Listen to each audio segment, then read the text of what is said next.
Alô você, muito obrigado pelo carinho da sua companhia. Estamos aqui com mais um Pod Mais, o podcast do portal RR+, aqui de Guaraniaçu para toda uma região que acompanha as nossas informações. Hoje, para nossa satisfação, temos aqui a presença, a participação do promotor de justiça da comarca de Guaraniaçu, representante do Ministério Público do Estado do Paraná, o Dr. Leone Nivaldo Gonçalves, um mineiro lá de Uberlândia que chegou aqui no Paraná e vem prestando um ótimo serviço, em especial à comarca de Guaraniaçu, que abrange também, além do município de Guaraniaçu, Campo Bonito e Diamante do Sul. Doutor Leone, muito obrigado pela sua presença, seja bem-vindo, uma satisfação falar com o senhor.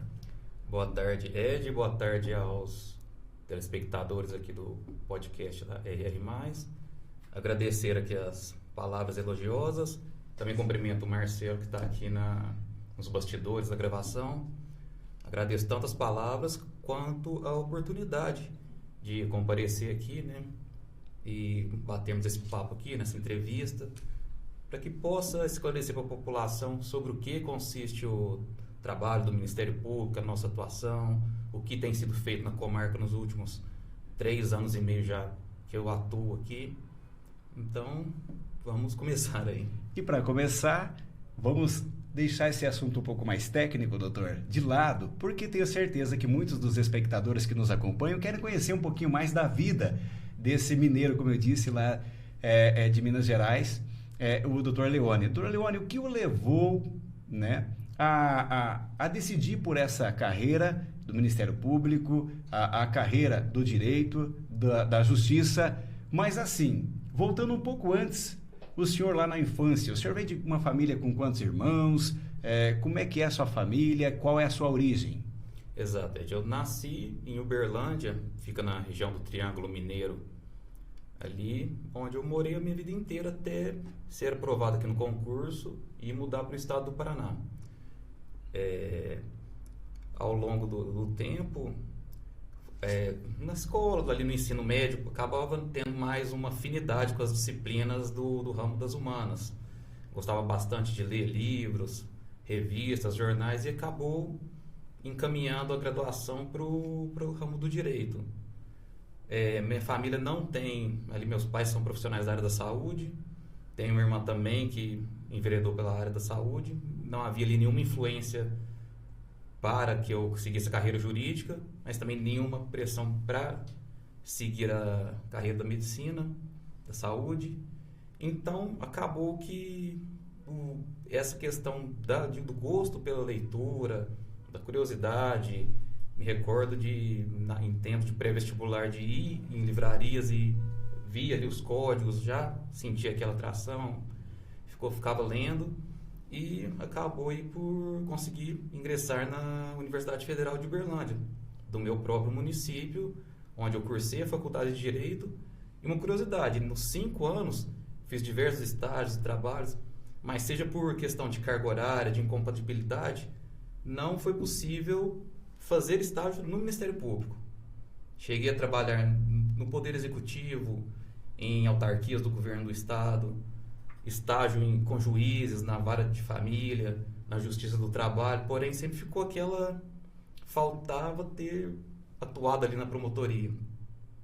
E aí posteriormente, com a formatura, decidido já a ingressar no serviço público. Advogava ali esporadicamente para conseguir comprovar os 3 anos de atividade jurídica, fui prestando concursos para a carreira do Ministério Público, mais aqui na região Centro-Sudeste, Centro-Oeste e Sul. E o Ministério Público do Paraná sempre me chamou a atenção, sempre foi uma menina dos olhos. Já tinha amigos que foram aprovados em concursos anteriores, que sempre elogiavam a instituição, o trabalho destacado aqui do Ministério Público do Paraná, que é referência no Brasil em várias áreas, como da proteção à infância e à juventude, do patrimônio público, da improbidade administrativa. Enfim, que após a jornada de estudos, logrei em ser aprovado no concurso do Ministério Público. E a questão do concurso público é realmente dificultoso. Concorrido. É bastante concorrido, mas eu tenho uma teoria que só não passa quem desiste. Que eu não conheço reprovados, eu conheço desistentes. A determinação é fundamental. Com certeza. É em prol de um sonho maior. Saber que aquilo que você quer sabendo que o estudo ali diário, cotidiano, no futuro vai render frutos, né? E graças a Deus consegui lograr êxito e vir aqui para o estado do Paraná, que, como eu disse, sempre foi um sonho, um desejo. Doutor, agora, dentro do leque de direito, nós temos muitas oportunidades, muitas opções para seguir em carreira, né? O Ministério Público é uma delas, o Poder Judiciário é outra, o delegado de carreira da Polícia Civil, da Polícia Federal, entre tantos outros leques da oportunidade.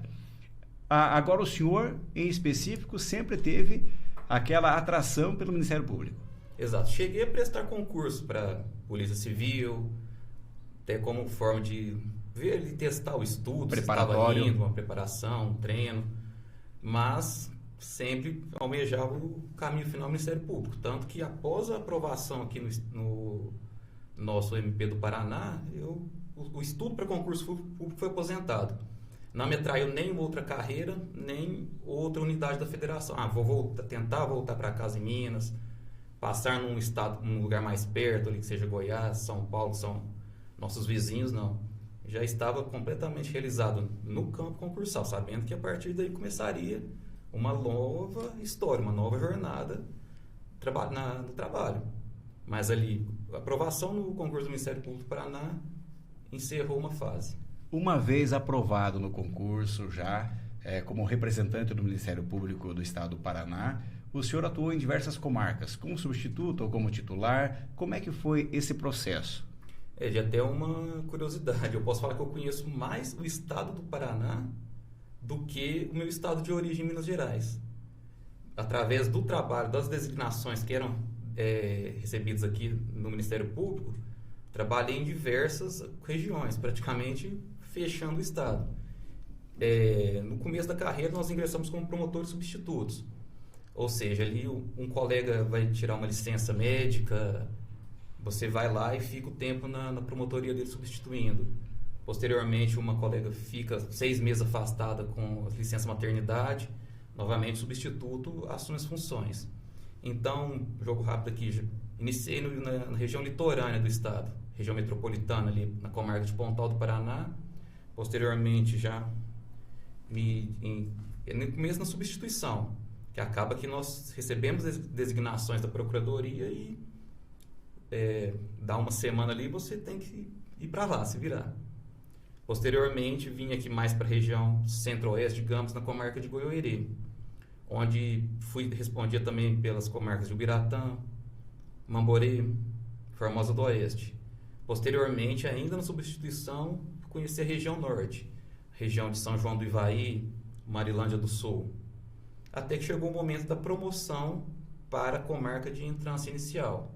Que aí o senhor passou a ser titular. Exato. E logo de cara, após aproximadamente 1 ano e meio de carreira, vim para a comarca de Guaraniaçu, onde estou até hoje aqui bastante feliz. Falando em entrância inicial, a qual é a nossa comarca, doutor, existia um movimento há um tempo atrás, eu não sei se o senhor tem o conhecimento ou não, poderia nos afirmar, de que o município de Guaraniaçu, com a construção do novo fórum e tal, deveria passar, mudar da entrância inicial para a intermediária. Tem algum conhecimento a respeito desse assunto ainda, doutor? Realmente, essa movimentação, essa discussão ocorreu antes de eu assumir a comarca, mas Exatamente. Óbvio que chegou ao meu conhecimento.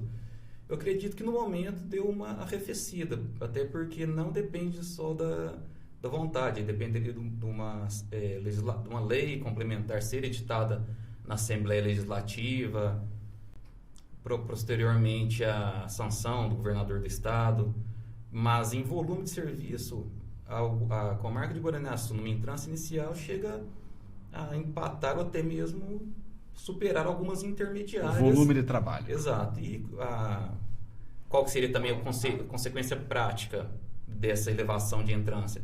Teria que mais um juiz e mais um promotor, que acabaria por também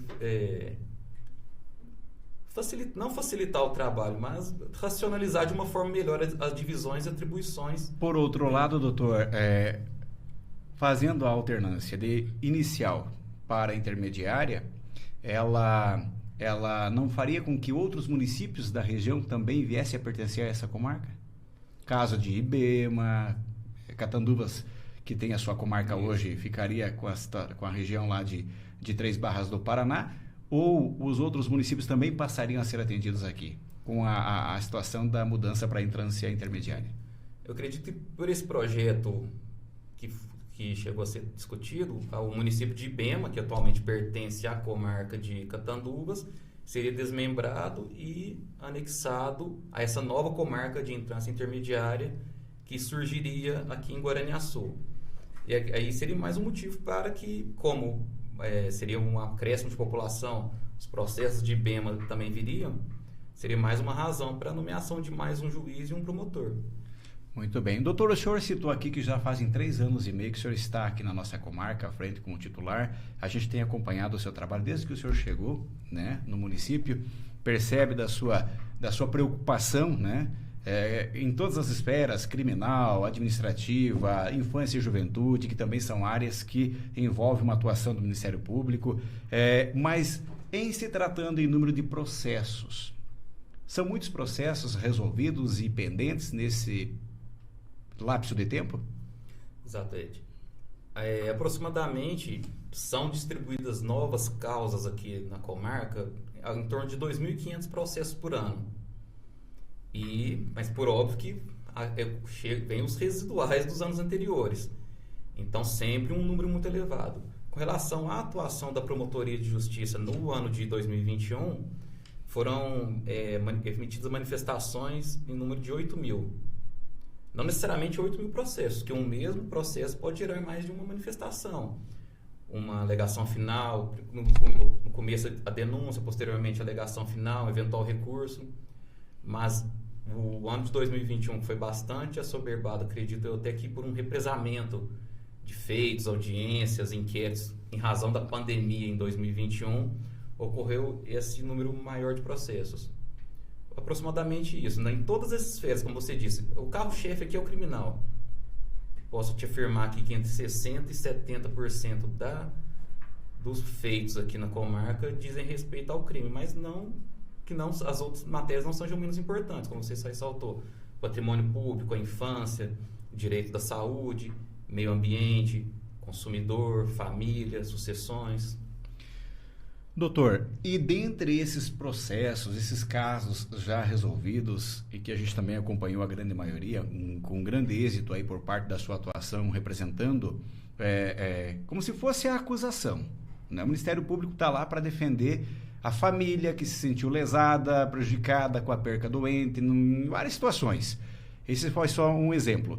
Mas, em se tratando desses casos, nesse período aí, quais o senhor considera que chamaram mais atenção? Não só sua lá no Ministério Público, mas também como da população. Nós tivemos aí vários casos. Por exemplo, doutor, recordo agora do caso da morte da Geraldina, uma pessoa bastante conhecida aqui na cidade, residente ali no bairro Bertuol, o senhor recorda bem desse caso, ela morreu queimada. E o suspeito, né, de cometer esse crime após ser identificado como autor do homicídio, ele acabou morrendo enforcado na cadeia. O senhor recorda bem desse caso?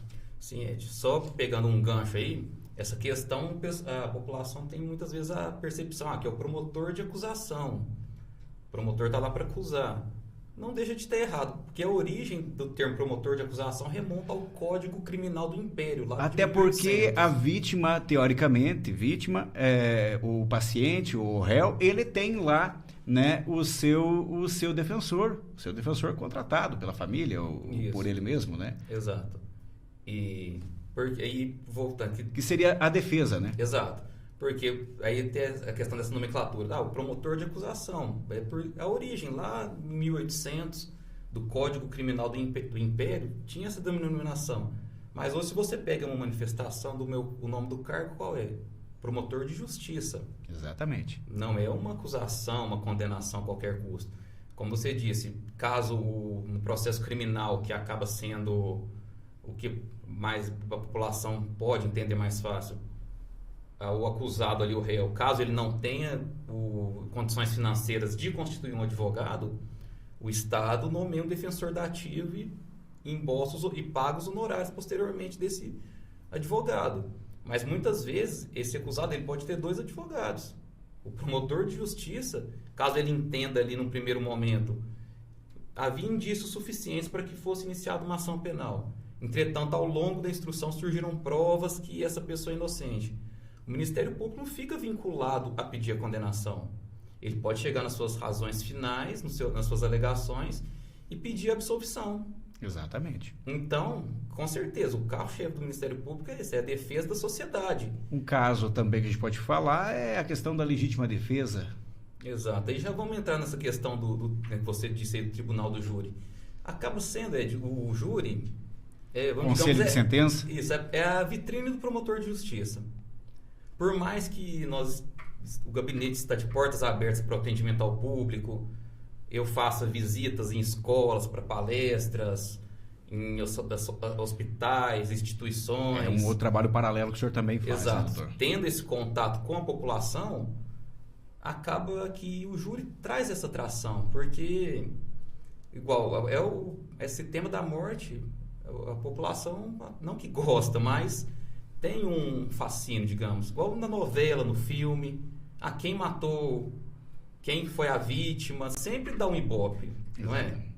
E acaba sendo que o tribunal do júri é essa vitrine ali que chama a atenção da população. E como você citou, tivemos casos aqui nesses últimos 3 anos e meio tristes, né? Infelizmente, que alcançaram repercussão a nível estadual. Ultrapassaram aqui a nossa região, que foi notícia em Curitiba, na região norte, de homicídios. E com trabalho, com esforço, o Ministério Público logrou êxito em alcançar a condenação. Você disse, esse caso realmente do incêndio foi o primeiro feminicídio ocorrido na comarca de Guaraniaçu no ano de 2017. Esperamos que seja o último também, que não ocorram outros. Em que, salvo engano, o acusado foi condenado conforme todas as qualificadoras trazidas ali pelo Ministério Público. Foi um caso bastante, né, repercutiu bastante. Posteriormente, outros casos de repercussão. Você se lembra mais algum que... Por exemplo, também, doutor, aquele caso do casal, né, da Juvência e do seu esposo, que moravam ali na rua Amigos do Meio Ambiente, né? O crime chocou a população aí, porque foi praticado, inclusive, por um membro da família, o sobrinho da vítima. Exato. Também outro crime bárbaro, né? Uma crueldade. Que também o Ministério Público obtou êxito. Que nesse caso eu peguei o processo desde a fase do inquérito policial. Trabalhamos em conjunto com a Polícia Civil nas diligências para a identificação dos autores, para que eles respondessem esse processo custodiados, presos, e no final também os 3 acusados, sendo, como você ressaltou, um deles era sobrinho, que acabou sendo utilizado ali, também aderiu a esse projeto criminoso, digamos assim, dos outros 2, facilitando o acesso deles ao local do óbito. Outro crime também, diversas facadas, meio cruel, recurso que dificultou a defesa dos ofendidos, 2 idosos contra 3 rapazes novos, né, de complexão física mais forte. Também um caso bastante triste aqui na nossa comarca. Doutor, e aquela ação ali onde provocou a morte do agente de defesa civil, o Matoso? Ele foi morto aí em plena praça pública no centro da cidade. E o autor, inclusive, está detido, respondendo o crime aí em reclusão. É um outro crime que também chamou a atenção da população. Exato. Mais um crime, como nós comentamos na edição, esses casos emblemáticos que ultrapassaram as fronteiras aqui da nossa região.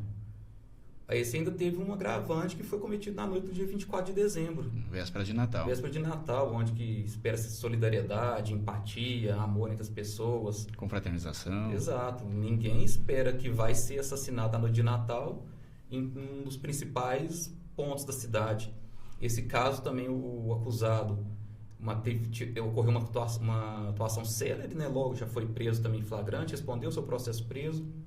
Algo em torno de 1 ano e meio foi, por mais que a defesa tenha impetrado recursos que procrastinaram o feito, né, o processo demorou para ter a sessão de julgamento, também foi mais um caso em que, devido ao trabalho, né, dedicação do Ministério Público, foi conseguida a condenação nos exatos termos da denúncia. E como que a gente não quer nem vingança, é um dia a mais nem um dia a menos de pena, que a pessoa responda pelo que fez. Porque o tribunal do júri lida ali com os 3 bens mais importantes, que é a vida humana, liberdade e justiça. Doutor, um júri recente, semana passada, aqui em nossa cidade, com o réu confesso, autor de um assassinato na área central da cidade, onde vitimou aí um pedreiro aí de frente ao Banco Itaú. Também o Ministério Público logrou êxito aí no pedido de condenação do autor. Exato, Ed. Mais um crime também chocante, né? Totalmente... São apenas alguns casos que a gente relembra a população, que foram crimes que causaram impacto na vida social. Comoveu, porque muitas vezes a vítima desse crime de homicídio era um rapaz que veio de outro município, um braço trabalhador, que são os imigrantes também, né? Que participam da construção, do progresso da cidade. O rapaz humilde veio aqui em busca de melhores condições de vida e acaba brutalmente assassinado no seu próprio local de trabalho. Novamente, nesse caso, foram veiculadas 2 qualificadoras nesse júri, inclusive semana passada, em que o conselho de sentença de forma bastante responsável. Também cabe destacar isso, que o conselho de sentença aqui da comarca de Guaraniaçu, os jurados qualificadíssimos, sabem ali o que é certo, o que é errado, né, que não vai querer ali ser bonzinho, de passar a mão na cabeça, ficar com pena de réu. Quando vê ali que tem provas, que há indícios, mais do que indícios, há provas contundentes sobre a autoria, a culpabilidade, sobre a responsabilização do acusado, reconhecem de acordo com os pleitos do Ministério Público. Mas voltando àquela questão, caso ali ao longo da instrução, no começo imaginou-se que o crime seria praticado pelo motivo fútil. Ao longo do processo, ouviu as testemunhas, que enfim, aquela motivação não existiu. O Ministério Público não tem o menor problema de chegar perante os jurados e pedir: essa qualificadora eu quero que excluam. Não ficou comprovado. Perfeito. Agora, doutor, a gente está falando aqui muito na área criminal, né? Citou esses exemplos, esses casos que chamaram a atenção da população, mas o Ministério Público, como o senhor já citou anteriormente, tem também uma atuação muito ampla em várias esferas. E a administrativa é outra que é um trabalho com bastante austeridade. Com certeza, Ed. Fazendo uma ligação aqui com essa questão do criminal, do júri. Ali, muitas vezes, o acusado matou uma pessoa, 2.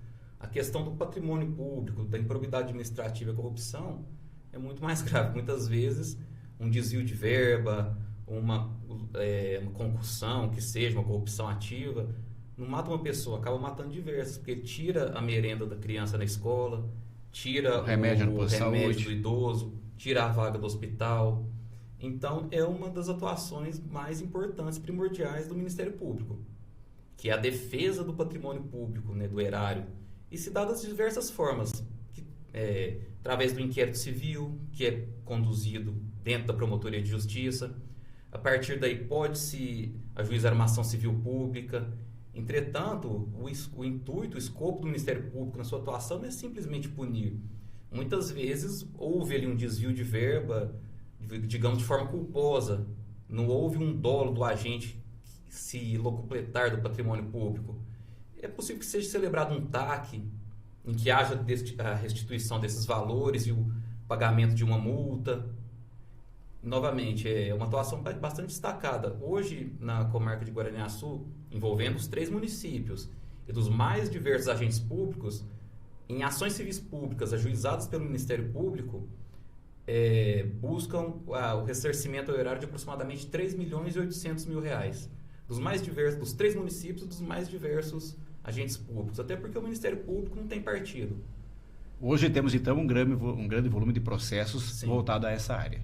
Sim, e além dos procedimentos internos, inquéritos civis, notícias de fato, que muitas vezes é celebrado um TAC ali, devolve esse dinheiro e paga uma multa para o hospital, para alguma instituição de caridade. Em havendo esse TAC, esse termo de ajuste aí, o administrador, no caso, ele ser reincidente, essa primeira opção depois se esvaire. São diversos cada caso fatores. É um caso. Pode falar que cada caso é um caso ali, depender do caso concreto. Caso ele venha repetindo essa conduta, não vai ser oferecido um TAC. Valores muito altos também vedam a eventual celebração desse termo. Então, mas é sempre a saída primeira, que é uma atuação extrajudicial, Ed, que volta naquele primeiro ponto que nós falamos sobre o sobrecarregamento do Poder Judiciário. Muitas vezes, se é possível resolver através de um TAC, de uma recomendação administrativa, a recomendação o que é? Viu que está tendo uma coisa errada. Isso pede uma recomendação, olha, corrige isso aí. Se em tantos, com o prazo, com 6 meses, 30 que seja, se nesse prazo não resolve, ele não corrige o que está errado, aí sim serão tomadas medidas de ação civil pública. Então a questão do TAC é essa, é uma forma de composição ali, uma autocomposição que visa a sobrecarregar ainda mais o judiciário, que aí é mais um processo, o oficial de justiça tem que ir atrás de testemunhas, eventual recurso, que poderia ter sido resolvido ali no seu nascedouro. Em se tratando também de uma outra esfera que chama muita atenção da população aqui, no que tange o trabalho e o desempenho do Ministério Público, claro que conta com a parceria com, por exemplo, de outra entidade, que é o Conselho Tutelar. Falando agora da infância e juventude, doutor. Isso. Muitos casos de gravidez precoce, de abusos, enfim, contra a criança e o adolescente. E o Ministério Público também tem essa atenção. Claro que, como disse, conta também com o apoio, o trabalho do Conselho Tutelar, que é tão importante para essa área. Exato. Voltando também no que eu disse lá no começo, que o Ministério Público do Estado do Paraná é uma referência nacional nessas áreas, tanto do patrimônio público quanto da proteção à infância e juventude. Essa atuação na área da criança e do adolescente, ela acaba por ter dois ramos diversos, tanto na área de proteção, que é a criança ou adolescente que foi abandonada, que sofre maus tratos por parte dos seus genitores, que abandonou a escola, e também em questão ao adolescente que pratica o ato infracional, que não se diz, o adolescente furtou ali uma loja, o adolescente não cometeu um crime de furto, ele praticou um ato infracional análogo ao crime de furto. Então, para a gente já pegar esse gancho também, que é essa falsa percepção, o adolescente pode fazer o que quiser, que não vai preso, né, quando ele comete o dito ato infracional. A questão é que o Estatuto da Criança e do Adolescente foi criado lá em 1990, à luz da chamada doutrina da proteção integral, que, oriunda da própria Constituição Federal de 1988, que a criança e o adolescente possuem preferência em qualquer tipo de ação ou serviço público. Quando o adolescente comete o dito ato infracional, ele não vai ficar impune. Ele vai sofrer uma sanção. Mas a intenção do Estatuto da Criança e do Adolescente não é puni-lo. São 3 escopos, digamos assim, que é protegê-lo, educá-lo e reparação do dano. E as medidas aplicáveis, existe a advertência, a obrigação de reparar o dano, voltando no exemplo de um furto. Muitas vezes ele devolve o objeto, o aparelho, que pode servir ali, ele recebe uma advertência lá na promotoria de justiça, que muitas vezes pode fazer com que ele reflita ali sobre a sua conduta e mude, né, a partir daí. Obrigação de reparação do dano, prestação de serviço à comunidade, e a partir das mais graves, que é a semi-liberdade, liberdade assistida e internação. Internação, a grosso modo, de forma simplória, equivale à prisão, nos ditos censos, né, centro socioeducativo, que na nossa região possuem Cascavel e Laranjeiras do Sul. Caso seja um ato infracional cometido com violência ou grave ameaça, exemplo de um homicídio, um roubo, a mão armada, ou se esse adolescente também vem repetindo, exato, na sua conduta, ele pode culminar nessa decisão mais grave. E até digamos, uma ironia, um paradoxo, Ed. Muitas vezes um crime de furto praticado por um adulto, a pena mínima é 1 ano. Se ele for primário, de bons antecedentes, a pena dele não vai passar disso. Já esse adolescente, caso ele venha repetindo essa conduta e venha a ser internado por um crime de furto, o Estatuto determina que ele fique internado 3 anos. E a cada 6 meses haja avaliação dos psicólogos, assistentes sociais, de toda essa rede, porque, como eu disse, ele vai ser responsabilizado, mas a intenção não é punir nem castigar ele, é educá-lo e protegê-lo, tanto dele próprio, que é ainda está na cabeça em desenvolvimento, a imaturidade ainda, em muitos casos, e a educação e proteção. E vou já também nessa área infracional criminal, infelizmente também me chama a atenção o número de inquéritos policiais em que crianças e adolescentes são vítimas dos ditos crimes relativos à dignidade sexual. Os abusos. Exato. Até abrindo também um parêntese, que hoje, se você me pergunta, o maior número de inquéritos policiais em trâmite na comarca envolve, eu creio, não tenho esse dado certo, mas posso te afirmar que ele é algo em torno de 50% dizem respeito à violência doméstica e familiar contra a mulher e crimes contra a dignidade sexual da criança e do adolescente. Até essa questão dos crimes na dita Lei Maria da Penha, né, violência doméstica e familiar, que é um número bem elevado aqui na comarca. Há um projeto que foi desenvolvido ano passado, teve seu pontapé inicial, com a participação do Ministério Público, Poder Judiciário, Polícia Civil, assistência social, né, você esteve lá cobrindo, que visa muitas vezes fazer algum, não diria não tratamento, mas enfrentar a questão sob a perspectiva do agressor. Porque na maioria dos casos, esses agressores, de forma alguma, estão certos em bater em mulher. Está errado, tem que pagar. Mas muitas vezes ele não integra a organização criminosa, ele não tem reincidência, ele é um primário, que muitas vezes lá no futebol, no emprego dele, é um bom amigo de todo mundo. Muitas vezes ele acaba por repetir hábitos que estão arraigados ali na cultura dele, que foi o que ele cresceu ali, que acredita que, de forma alguma, se justifica a violência contra a mulher. Mas muitas vezes não é colocando esse rapaz na cadeia que vai fazer algum efeito. Muitas vezes fazer um trabalho ali de base com o pessoal da psicologia, da assistência social, mostra bons resultados. Doutor, e os casos de abusos sexuais também contra jovens e crianças é um número significativo também.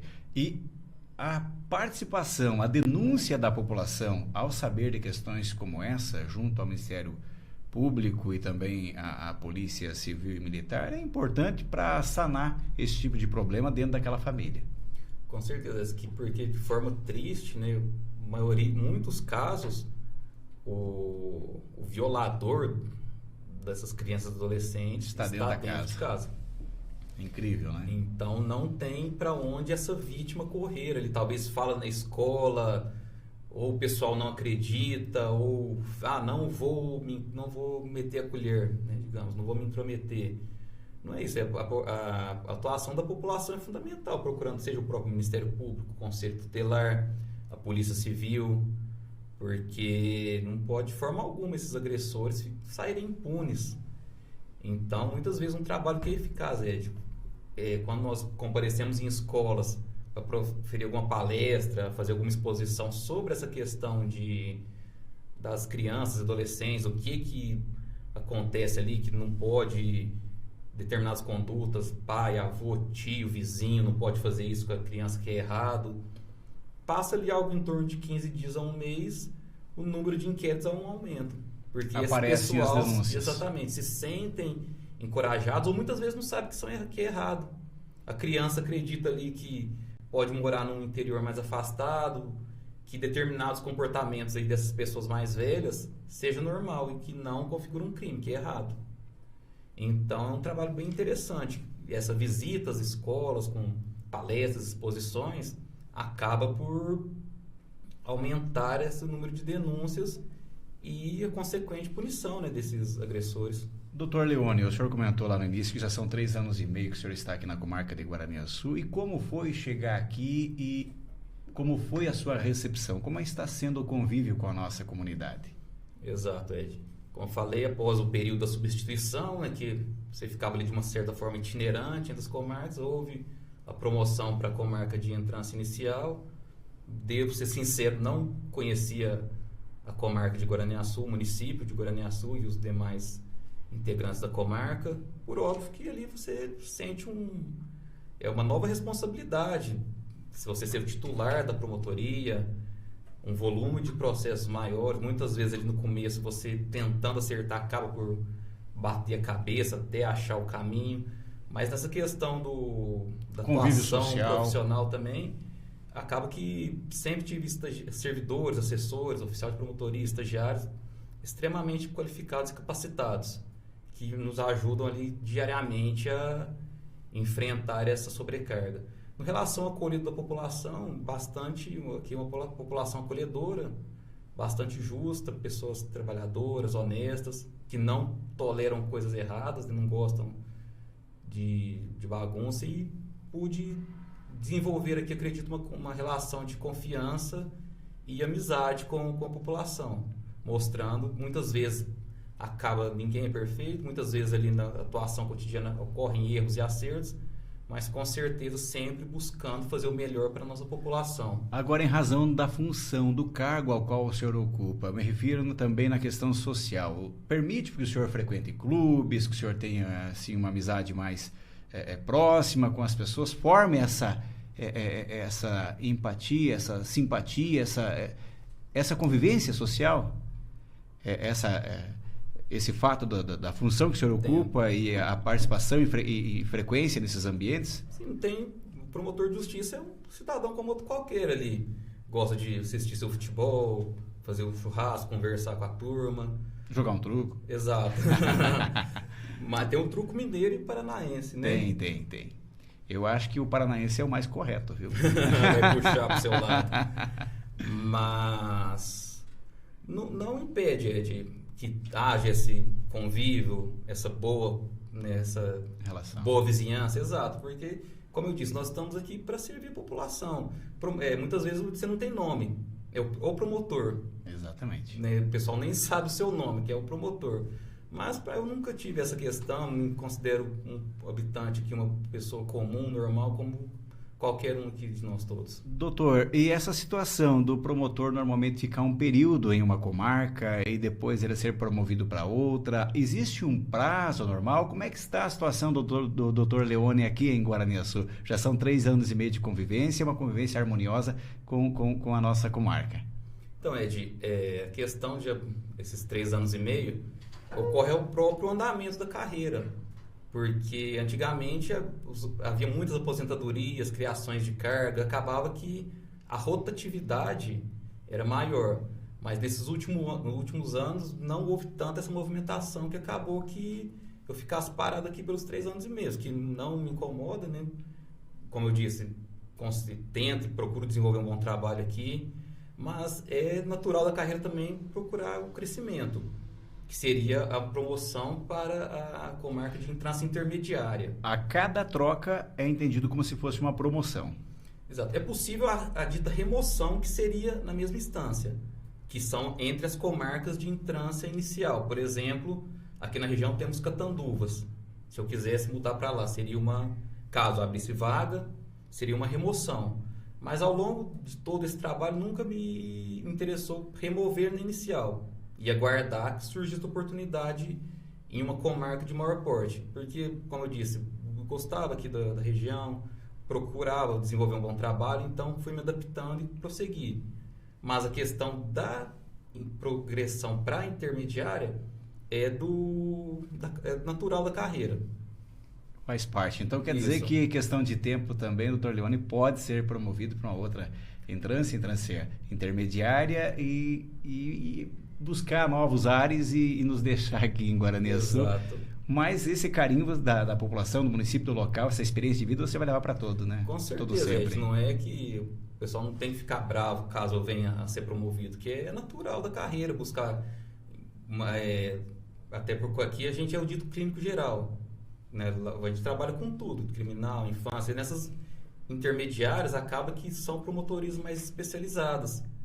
Acaba ali que você pode se dedicar mais ali aos processos, estudar mais, é natural da carreira. Doutor, algum outro assunto que o senhor gostaria de abordar aqui nesse podcast do RR+, em que a gente oportuniza a comunidade conhecer a vida do profissional, do cidadão, de um pioneiro do município que vem aqui contar a história, de um profissional da área civil, enfim, de todas as esferas. A cada programa a gente tem um convidado, um determinado assunto, e a gente quer, por demais, agradecer a atenção com que o senhor tem dado para a gente lá junto ao Ministério Público, lá no seu escritório, e também, assim, de pronto atender o nosso convite para vir bater esse papo. É o primeiro Pode Mais de 2022 com a sua participação. Muito obrigado. Certo, Ed. Eu que agradeço a oportunidade. E até mesmo o Ministério Público e a imprensa acabam tendo esse mesmo papel, né? O Ministério Público é o fiscal da lei, fiscal da ordem jurídica. A imprensa também está aí, a imprensa livre está aí para fiscalizar, não tem lado, né? A imprensa também é imparcial. Então, novamente, acredito que nesses 3 anos e meio aí, dentro das limitações, sempre buscando trabalhar da melhor forma. Como eu disse, tivemos aí casos bem emblemáticos, que alguns trabalhosos que demandaram ali um estudo maior, até uma dor de cabeça, e que, né, graças ao trabalho, graças a Deus também conseguimos aí os pleitos pelo Ministério Público. A questão também de inquéritos policiais, desde a minha chegada aqui até hoje, houve uma redução bem significativa, também contando aqui com o trabalho, porque nessa área da segurança pública, o time aqui, digamos assim, é tanto o Poder Judiciário, com a doutora Regiane, Polícia Civil, nosso delegado, doutor Bruno, no meio que também tem seus servidores, estagiários, escrivães, agentes, que não nomino eles para não esquecer de algum aqui. A turma da Polícia Militar também, comandado pelo Sargento Ribeiro, e a gente ali no Ministério Público. São pessoas ali que gostam, exato, é literalmente um time que joga em favor da nossa coletividade aqui, da nossa comunidade. Voltando a essa questão do inquérito, muitas vezes ali o inquérito já estava parado há 3, 4 anos, não por culpa de outros delegados. Muitas vezes os delegados vinham aqui, respondiam por 3, 4 comarcas, não tinham servidores, não conseguiam desenvolver um bom trabalho. Que o Dr. Bruno também veio e possibilitou encerrar esses inquéritos e mandar para o Ministério Público, seja para oferecer uma denúncia, um acordo de não persecução penal, ou até mesmo um arquivamento. Então, acredito que nessas principais áreas, combate à criminalidade, dentro do possível, fazemos um bom trabalho aqui. A maioria se você pegar 90% aqui dos crimes, eu acredito que são esclarecidos e há um julgamento rápido. A área do patrimônio público, como eu falei, aqui quem fez coisa errada vai ter que responder, seja do lado A, do lado B. Infância e juventude, nós procuramos, tanto na questão do infracional, recuperar esses jovens, quanto na questão, faltou ali tocar também na questão da proteção, que havia quando uma criança ou adolescente sofre um abuso ali dentro da sua casa, não um abuso sexual, pode ser uma violência física, moral, psicológica, não está sendo alimentado direito, os cuidados de higiene. Tudo isso demanda uma atuação dessa rede de proteção, Conselho Tutelar, assistência e o Ministério Público. Hoje, já começou no ano de 2009, salvo engano, 2020, 2019, 20 por aí, a questão da família acolhedora, em que essas crianças ou adolescentes não vão mais para casa-lar, são inseridos ali no ambiente familiar, visando a adoção, porque a adoção é a última medida, é a medida extrema. Sempre é buscado ali restaurar os laços, seja com pai, mãe ou outros parentes extensos, tios, avós, primos. Uma outra que também houve aqui a união, a soma de esforço de todos esses atores do sistema de justiça aqui da comarca, com a criação do projeto, e o Poder Executivo também, com a criação do projeto da família acolhedora, que tira ali do ambiente da casa-lar, que é um bom imóvel, bons servidores, mas essa criança já sofreu tantos traumas ali, já está tão fragilizada, e ser retirada do seu ambiente doméstico e ser levada para uma casa ali com pessoas desconhecidas, da casa-lar, acaba sendo mais traumático ainda. A questão da família acolhedora também obteve um grande sucesso. As crianças aprovam, os familiares também. Então, Ed, acredito que o balanço aqui dessa atuação entre altos e baixos seja positivo. Maravilha. Doutor Leone, muito obrigado pela sua participação conosco aqui no Pode Mais, do RR+. Nós estamos à disposição do Ministério Público, como de todo o setor judiciário, para noticiar os fatos na medida em que eles aconteçam. Sua participação conosco foi muito importante para esclarecer vários pontos para aquelas pessoas que ainda não conheciam o poder e a atuação do Ministério Público e da Justiça como um todo, que o senhor citou um pouquinho de cada setor, né? E a gente está sempre à disposição. Muito obrigado. Novamente, obrigado, Ed. Até um ponto também que seria ali no começo, que muitas vezes o pessoal não sabe. O que é o Ministério Público? É do Poder Judiciário? É do Poder Executivo, Legislativo? O Ministério Público, na Constituição Federal, não integra nenhum desses poderes. Também não é um quarto poder. O Ministério Público tem atribuições e prerrogativas de poderes, mas fiscaliza e controla os demais poderes. Fiscaliza a atuação do Legislativo, do Executivo. Então, e novamente, a Promotoria de Justiça fica ali no prédio do Fórum, diariamente ali de portas abertas para atendimento, alguma demanda da população, alguém que queira ir lá conhecer, porque é o que eu digo, só há 2 tipos de pessoas que não gostam do Ministério Público. Aqueles que fazem coisa errada ou quem não conhece o nosso trabalho que a gente desenvolve aqui diuturnamente. Que é muito importante. Com certeza. Então, agradeço a oportunidade e um abraço a todos. Maravilha. Show de bola.